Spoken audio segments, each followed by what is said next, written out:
tiny village of Capel Celyn in North Wales nears the end of its centuries of history, for in a few months' time the waters will be rising above its rooftops. Parliament has approved a plan by Liverpool Corporation to dam the Trywryn Valley and create a new city reservoir. The 70 inhabitants of the valley, supported by Welsh opinion generally, have been fighting the plan. They want to stay on the land where their ancestors have lived, worked and worshipped for generations.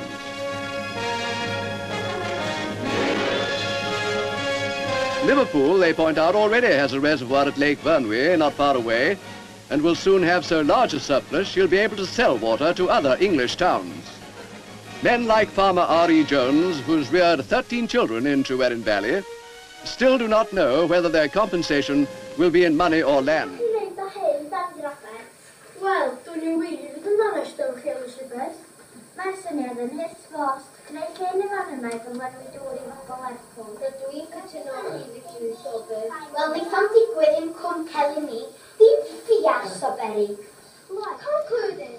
Fellow public toilets will be painted green. Next on the agenda, the drowning of Cwm Celyn to supply water to the city of Liverpool. Later, it's considered ydy'r hyn busnes mewn boddi Cwm Celyn. Tot, wel lofio. Fydd beth, wasti amser wedi drafod o. Wel, dwi'n cynnig i bod yn protestio. O, dwi'n ei man hynny. Dwi'n meddwl mae sgwennu llythyr yw'r peth call. Wel, fe weis wneud hynny. O, mae gychwyn yn dwydig. Bydd yn ysgrifennu at yr unigolion gwahanol. Do we all agree on advantages of drowning Cwm Celyn? Of course, it's quite obvious as to benefit the people of Bala and surrounded by the preventive work in the area. But people's land and home will be ruined, people's houses will be demolished, and the Welsh language will be drowned alongside the valley.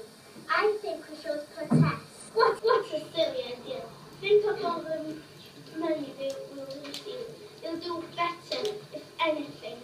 And I'm sure they'll be compensated, and we might benefit so. All those in favour of protesting against drowning Cwm Celyn. A cwestiwn. Troi cefneth cyngor Bala am leisio ffeindio protestion erbyn y weithred o boddi Cwm Celyn. Gan meddwl byddent yn elwan ariannol yr weithred.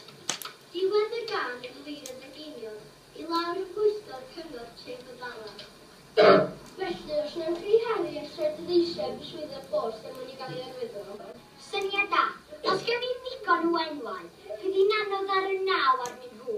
Yr hen bobl Lerpwl mae'n symud ni o yma. Ac os yw'n chi eisiau ysgrifennu llythyrau ysgolch yna?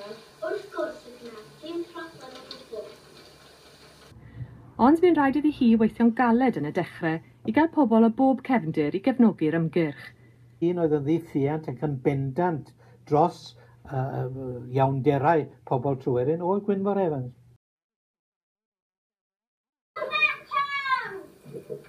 Take your banners and be gone with you. Get out of here. Get off our streets. Who do you think you are? Get out of our city. Roedd y gwaith adeiladu ar argae Trywryn yn dod yn nes at yr ysgol bob dydd. A'r plant yn dal wrth i desgiau ac yn chwarae ar y tir. Wedi'r amser ddod, teimlo na mod i'n mynd o yma heno ac yn cael drws ar ôl a y plant yn chwarae a na ddim yma hefo nhw eto. Sound of the chainsaws coming closer and closer. The bulldozers, the mud, the dust, the uncertainty, the black cloud came closer and closer and closer till eventually it swallowed up our school.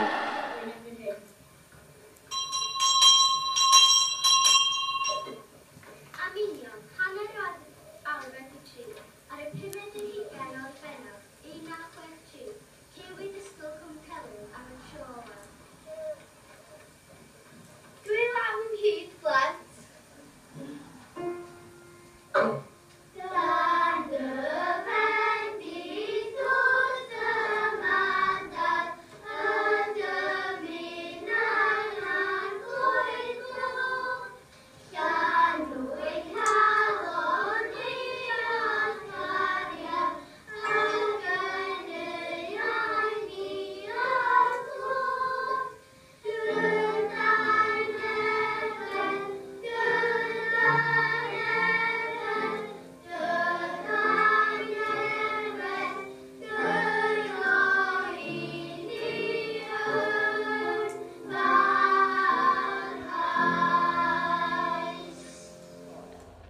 teimlo'n drist iawn am y peth. Teimlo na mod i'n mynd o yma heno ac yn cael drws ar ôl a y plant yn chwalu a na ddim yma hefo nhw eto.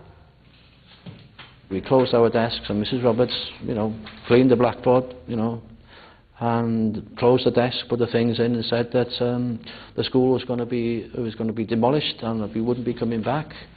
And said our prayers, single filed out, and the bulldozers were waiting outside. And Mrs. Roberts kind of closed the door, locked it, and walked straight out and never looked either way at them. We just passed them as if they weren't there.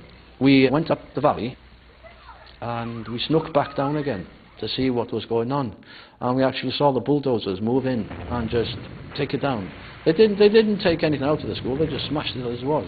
There was it wasn't done with any care or dignity. It was just ripped to shreds basically. Mae'n 20 mlynedd union ers agoriad swyddogol cronfa ddŵr Trywryn.